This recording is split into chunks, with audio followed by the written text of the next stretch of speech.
Welcome to NHL Counter Strike. How it works is NHL franchises are randomly assigned to two teams. With the teams selected, the franchises on the front lines of each team are going to be heading into matchups. In the event a defending team wins, then the attacking team is officially eliminated and the best player from that attacking team goes to the defender. However, if the defender loses, then they'll be facing elimination. But it's not guaranteed that they'll be eliminated because another team alongside them on the front lines is going to be counterattacking the original attacking team. These counterattacks go back and forth until one team is able to win two matchups in a row, and the two teams they're able to defeat will be eliminated. On top of this, upgrades will be available for every single row of teams you get through, but that will be discussed later in the video. So now that we have an understanding about how this works, let's get right into NHL Counter Strike. So here's the two teams that we're going to have today. We're going to have Team Blood taking on Team Ka. Yes, I'm incredibly uncreative when it comes to names. I couldn't figure out team names, so this is what we're going with. And to decide our first attacking team, we're going to spin a wheel here. So this is going to be the first wheel spin of many today, and it looks like Team Blood's going to be attacking first. And of course, the first thing we gotta do is figure out which team on the front lines is going to be attacking first, and it looks like it's going to be the New Jersey Devils. Meanwhile, who's going to be getting attacked on the front lines for Team Ka? It looks like it's going to be the Detroit Red Wings. And it's pretty ironic it's the Detroit Red Wings, because you might not know, but I'm trying to pass them in YouTube subscribers. So if you haven't already, subscribe to the channel and drop a like while you're at it. No, I'm not going to lie to you guys. I was about to do the whole spiel about how this game's been going back and forth the entire way, and we're going to need a bit of overtime.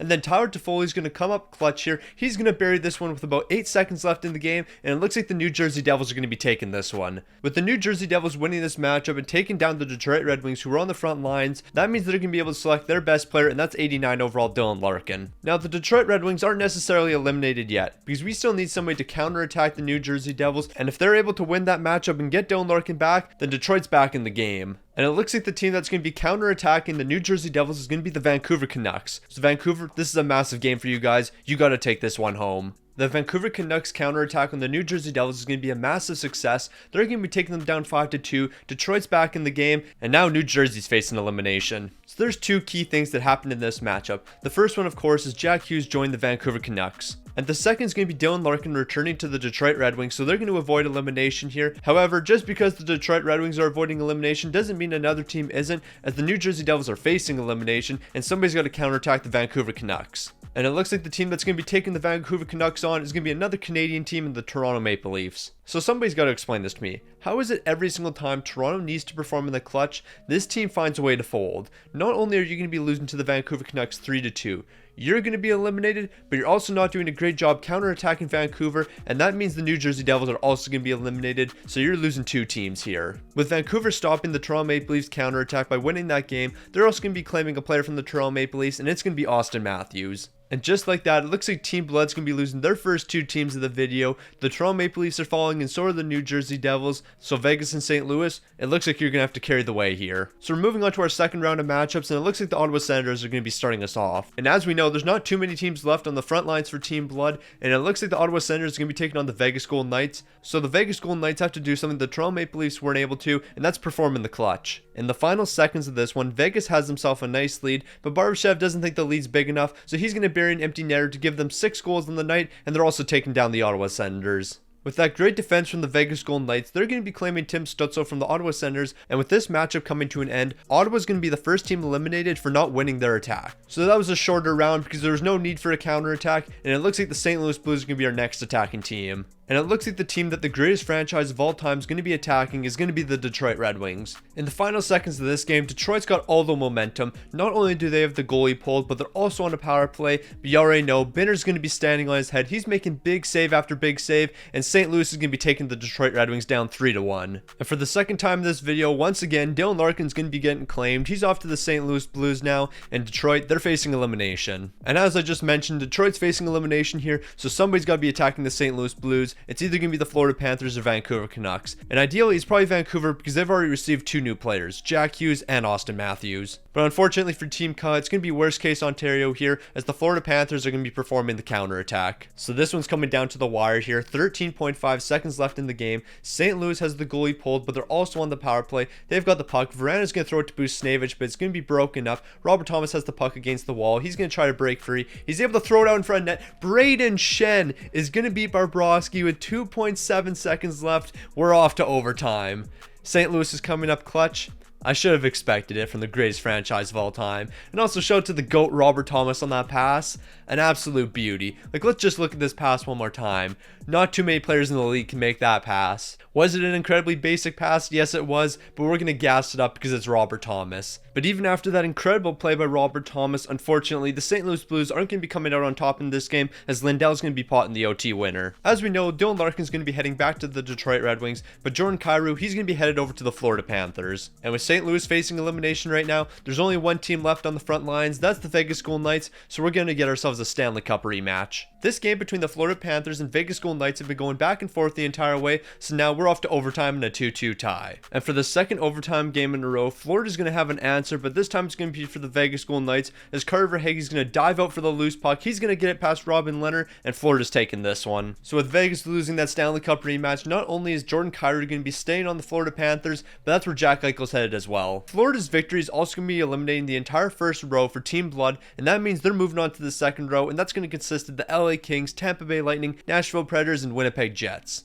But also for reaching the second row, they're also going to be receiving additional upgrades. For every team they beat from now on, they can now select their best forward and their best defenseman. So Team Cuz looking pretty strong right now. They've already made it through the first row of matchups and they moved on to the second, and it looks like the Detroit Red Wings are going to be starting them off in this round. We've got 4 new teams representing Team Blood right now, and it looks like the LA Kings are going to be the first from this row to be attacked. And it looks like Detroit's luck is finally running out. Pierre-Luc Dubois is going to be able to pick up an empty net here, and Detroit's officially eliminated. Since Team Blood hasn't made it through their first round of matchups yet, they're only going to be able to claim the best player, and that's going to be 89 overall Dylan Larkin. And Dylan Larkin, you're here to stay on the LA Kings. You're not going to be going back to Detroit. With the elimination of Detroit, Team Cut only has 2 more teams left on the front line, and that's the Florida Panthers and Vancouver Canucks. And one of those 2 teams is about to get attacked, but we got to figure out who the attacker is, and it looks like the LA Kings are running it back for back-to-back games. The only difference for LA is who they're going to be taking on in this matchup, and it looks like it's going to be the Vancouver Canucks. The Vancouver Canucks are doing a fantastic job here on the defense, and they're going to be taking this game,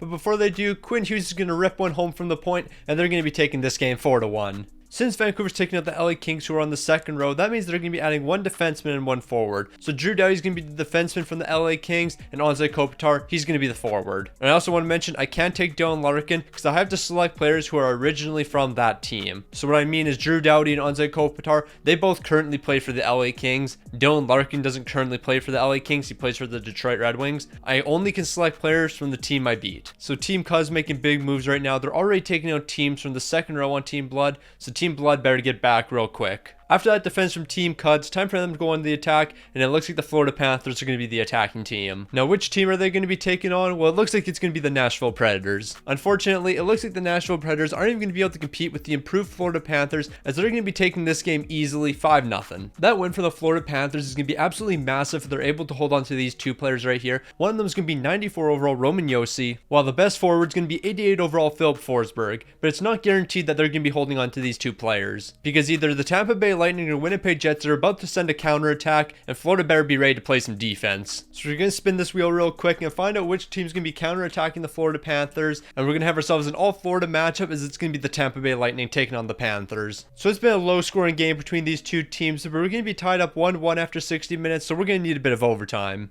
And Florida, you had the opportunity to win 3 overtime games here, but you know what you're going to do instead? Pick up 2 penalties in overtime back-to-back and give Tampa a 5-on-3, and you already know what's going to happen when Tampa has a 5-on-3. Nick Paul is going to end it. With that successful counterattack from the Tampa Bay Lightning, Roman Josi and Philip Forsberg are returning to the Nashville Predators. Meanwhile, the Tampa Bay Lightning are only going to be getting Matthew Tkachuk because they still haven't made it through the first row of teams yet. But that could change right now because Vancouver's sending a counterattack towards the Tampa Bay Lightning, and that's going to be our next matchup. With all the additions the Vancouver Canucks have made, they're not going to be able to perform a successful counterattack, so not only are they falling, but the Florida Panthers are also eliminated. After claiming Matthew Tkachuk away from the Florida Panthers, Tampa's about to get even stronger, as now they got Elias Pettersson. So with the elimination of the Vancouver Canucks and Florida Panthers, Team Cuz first row has officially been eliminated. And with Team Blood moving on to the second row of teams, that means when they defeat one of them, they're going to be claiming the best forward and best defenseman away from these teams. It's get real interesting, and it looks like the Tampa Bay Lightning are once again going to be featured in a matchup. And with 4 new teams for Tampa to take on, there's some great players up for grabs, and it looks like they're going to be taking on the Seattle Kraken in this first matchup. So Tampa's going to be putting on some last second pressure, but it's not going to be enough. Matty Beniers is going to be burying the empty netter, and Seattle's taking this game 4-2, and Tampa's officially been eliminated. That defense from Seattle is also going to be leading to some major upgrades, as they're going to be picking up 94 overall Nikita Kucherov, and they're also picking up 93 overall Victor Hedman. One incredible forward and an absolutely elite defenseman. Seattle's making moves out here. And that Tampa Bay loss is also going to lead to them having only 2 teams left in their second row, the Nashville Predators and Winnipeg Jets. So we're moving on to our next round of matchups here, and it looks like the Colorado Avalanche are ready to take someone on. Whoever has to take on the Colorado Avalanche is going to have their hands full, and it looks like that team's going to be the Winnipeg Jets. With the full pressure bar at its max, Winnipeg's doing everything they can to get back into this game,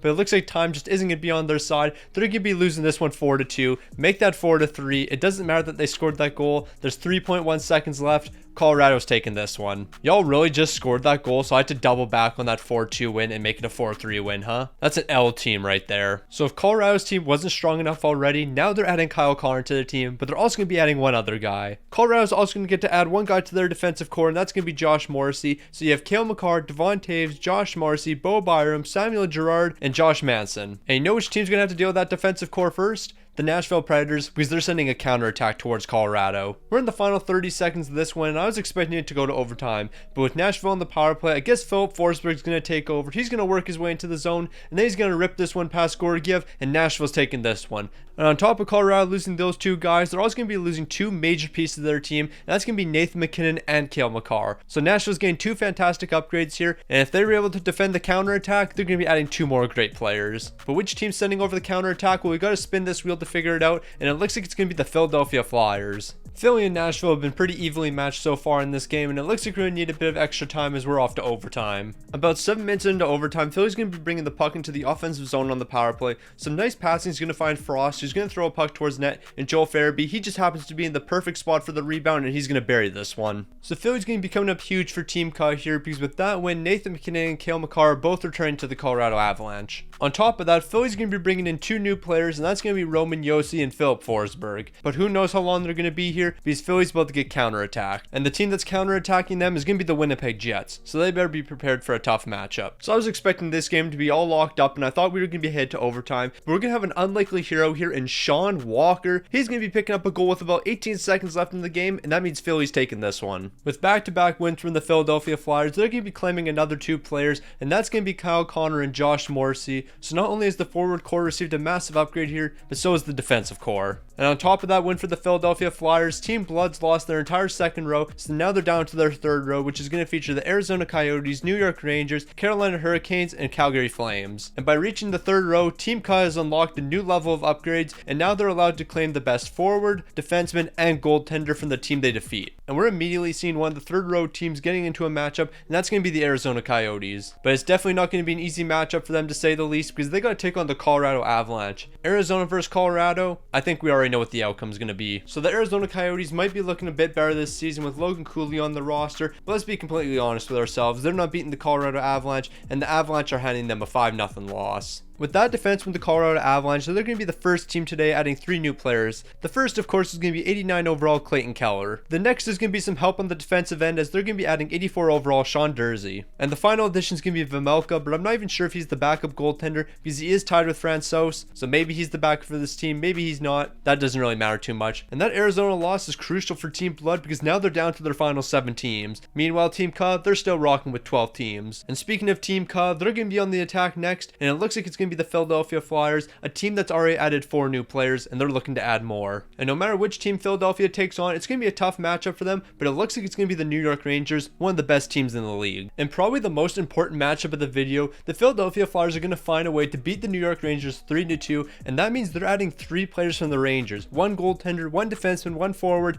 and you know how much talent this Rangers team has, so the Philadelphia Flyers are getting some massive upgrades across the board. So here's the 3 new players that are going to be joining the Philadelphia Flyers roster. We got our Artemi Panarin at 93 overall. Then we got Adam Fox at 92. He's going to be leading the defense alongside Roman Josi. And then in between the pipes, we got ourselves a new goaltender, Igor Shesterkin. But Philly's only going to be able to hold on to these 3 guys if they can survive the counterattack. And best case Ontario for the Philadelphia Flyers, that team's the Calgary Flames, but it doesn't look like it's going to be. They're taking on the Carolina Hurricanes. It seems like the powerhouse in the Philadelphia Flyers just can't be beat here. And the man known for his empty netters in this video, Philip Forsberg, he's going to be picking up another one. And the Philadelphia Flyers Flyers are going to be taking this matchup 6-3, and that means the New York Rangers and Carolina Hurricanes are now eliminated. So things are getting real serious now because Sebastian Aho, he's now a member of the Philadelphia Flyers. And along with Sebastian Aho, they're also going to be picking up Jacob Slavin, and they've got themselves a new backup goaltender, and that's going to be Freddie Anderson. And things are not looking good for Team Blood right now because they've lost 3 straight matchups, and now the Calgary Flames are the only team left in the third row, and they're on the attack next. And being honest here, I think there's really only 2 teams for Calgary to attack that they'll have a chance against, and one of them is the Seattle Kraken, because I don't see Calgary beating Colorado or Philadelphia. They can definitely beat Chicago, and Seattle, it's going to be a close one. So we're in the final seconds of this one. Seattle's going to get a great opportunity here, but they're not going to be able to bury it. Dubé's got the puck, but he's going to turn it over in the offensive zone. Seattle's going to get a fantastic opportunity here, and Nikita Kucherov, he's going to tie this game up, and more than likely, we're off to overtime. I also want to mention Calgary did have a 5-2 lead at one point in this game, and that lead was in the third period. That's right, they allowed 3 unanswered goals, and now we're off to overtime. It's a magnificent choke. You gotta give them respect on it. Ain't no way Calgary just took a penalty here. They're gonna go into overtime on the penalty kill because of an Elias Lindholm tripping penalty. There's like 5 seconds left in the period here. What are you thinking? However, this game is going to have a happy ending for the Seattle Kraken. They're not going to be able to complete the historic comeback because Mangiapane is going to be picking up the loose puck. He's going to beat Grubauer, and the Seattle Kraken are falling. So here are the 2 players that the Flames are picking up after Mangiapane saved the day for them. They're going to be getting Vince Dunn to help the defense, and they're also going to be getting Jared McCann to bring in some offensive firepower. However, there's one problem. Calgary was the team that attacked, and that means we're going to have a team counterattacking them. And that's going to be either the Colorado Avalanche, Philadelphia Flyers, or Chicago Blackhawks. Calgary, you better be praying for Chicago, because if you get either of the other 2 teams, it's wraps for you. So here we go with the biggest spin of the video, and it looks like the Calgary Flames are getting incredibly lucky, the Chicago Blackhawks. If y'all lose this game, I don't even know what you're doing. Alright Calgary, I was putting a ton of pressure on you guys to beat the Chicago Blackhawks, but Chicago, what are y'all doing out here? 7-0? Like, I mean, at least put up a bit of a fight. Calgary's taking this one, no surprise about that, and Chicago, they're eliminated alongside Seattle. With that win over the Chicago Blackhawks, not only are they keeping the guys they got from Seattle, but they're adding 2 more pieces, and the first is going to be Seth Jones at an 87 overall. The other player they're picking up is a left winger, 85 overall, Taylor Hall. But now things are going to get difficult for Calgary, because either the Colorado Avalanche or Philadelphia Flyers is going to be attacking them. And if either of those teams win, then they're going to get 3 players from the Calgary Flames, and then either the Montreal Canadiens, Columbus Blue Jackets, New York Islanders, or Boston Bruins are going to have to send a counterattack their way, and they're going to have to pray that they can take down either Colorado or Philly. So let's go ahead and spin this wheel right here and figure out who's going to be taking on the Calgary Flames. It's going to be the Colorado Avalanche. After winning 2 straight matchups, the Calgary Flames are going to do everything in their power to match up against this Colorado team, but Colorado, they're just on a different level than Calgary, even with all the additions they've made, and Colorado's taking this one 6-4. Hopefully Colorado's going to be able to hold on to the 3 players that they picked up, and the first is going to be Elias Lindholm. I don't think the defensive core needs any more help, but why not bring him onto the team? We got Mackenzie Weegar. And we potentially have a new start in between the pipes, 86 overall, Jacob Markstrom. He's tied with Georgiev, so we're going to let the CPU decide who they want in between the pipes. And with that Avalanche win, Calgary's now facing elimination, and one of these teams is going to be taking on the Avalanche, Montreal, Columbus, Islanders, Bruins. We already know this. Let's figure out who they're taking on. And it looks like the team that's going to be taking on the Colorado Avalanche in their counterattack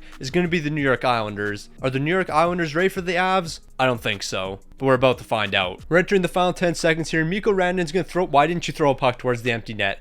There's no goaltender, bro. Shoot towards the empty net. Why didn't this guy shoot? Why does nobody shoot on the empty net? Like, real talk. Y'all had like 2 or 3 opportunities. Doesn't really matter though. The Colorado Avalanche are going to be taking this one over the New York Islanders. Their counterattack's failing, and Colorado's going to be adding 3 new players to their team. Except this time around, since we're in the final row for Team Blood, they can select any 3 players they want. Position doesn't mean anything anymore. So here's the 3 guys I went with from the New York Islanders. Of course, I got to go with one goaltender, and that's got to be Sorokin. He's the final piece this Colorado team needed. And then I decided to go with 2 more forwards because I think the defensive core is perfect. We're going to bring in Matthew Barzal, and we're also going to be bringing in Bo Horvat. But this is what our board's looking like right now. Team Blood, it's not looking good for you. You only have 3 teams left. Well, Team Ka, you got 10, and I think this might be an easy win for you guys. Unless Boston, Montreal, or Columbus goes on a run here, but I can't see them beating either the Philadelphia Flyers or the Colorado Avalanche. Those 2 teams are stacked right now. So here we go from Team Blood. They're down to their final 3 teams, and it looks like Montreal is going to be starting us off here, and they're attacking first. So I'm not even sure who I'd rather have at this point, Colorado or Philly. You're going to have to take on Colorado. Colorado, it's a lose-lose situation. You don't really have a choice. Now, honestly, this game's been going back and forth the entire way. Like, I'm surprised Colorado's coming out on top in this matchup. Like, Montreal just outplayed them in every facet of the game. No, I'm just kidding. Montreal is getting absolutely smoked by these boys. Colorado took 38 shots. Montreal took 34. Montreal has 1 goal. Colorado has 8. Yeah, this was an absolute domination by Colorado. They're taking this one. No surprise here. This game's all wrapped up in Colorado. Go pick up 3 forwards from the Montreal Canadiens, because I don't think they have a goaltender or any defenseman that would make your team better. So Colorado's going to be bringing in 3 more forwards. The first is going to be Nick Suzuki. Another guy we brought into play on our bottom 6 is going to be Cole Caulfield at an 86 overall. And the final forward we're bringing in, as well as the 4th highest overall in the Montreal Canadiens, Kirby Dach at an 84. Get healthy, my guy. That was a tough injury you had. ACL and MCL. Hoping for a quick recovery. Wishing nothing but the best for you. So we're down to our final 2 wheel spins. The first one's going to be deciding, is it going to be the Colorado Avalanche or the Philadelphia Flyers? And then the next wheel spin is going to find out who either of those teams is taking on. Because I don't think it matters who attacks, whether that's Philly or Colorado. I think they got this all wrapped up. But let's go ahead and spin this wheel right now and figure out who's going to be the attacking team. It looks like it's the Colorado Avalanche. We could end this video right now, but miracles can happen. And who is the poor soul that's going to have to go against the Colorado Avalanche? It's the Boston Bruins. So I'm going to keep it 1,000 right here. I have no clue how this game is tied up right now. 4-4. We're potentially going into overtime unless Colorado scores here. Well, I mean, Boston can score too, but we're in the offensive zone for Colorado. We're off to overtime in this matchup. Who would have saw that one coming? And we're going to need a bit more than overtime, because we're actually going to need to see double overtime in this game. Mackenzie Weegar, he's going to be found at the top of the zone. He's going to rip one past Linus Ullmark, and that means Colorado's going to be taking 3 players away from the Boston Bruins, and they have 1 more team left to take down. And as we know, with that Colorado win, they're allowed to add 3 new players, and it doesn't matter on position. 95 overall, David Pastrnak, welcome to the team. I know I said the defense didn't need any more help, but why not bring in 92 overall Charlie McAvoy? And Brad Marchand, you're going to round up the 3 new additions. Now, we're not technically done here, because the Columbus Blue Jackets, they're going to counterattack the Colorado Avalanche, and maybe they can do something incredible and beat them. Do I think that's going to happen? Absolutely not, but anything's possible. And in the final matchup of the video, I think everyone expected this one to happen. The Colorado Avalanche are going to be coming out on top in a 3-0 victory, and it looks like Team Cuz is going to be taking down Team Blood. So with our final 2 teams eliminated, Team Cuz is going to be coming out on top in this matchup. Honestly, I never would have expected that the 2 super teams in the Colorado Avalanche and Philadelphia Flyers would have been leading the way for Team Cub, but here we are, and it looks like they're coming out on top with 10 teams still remaining.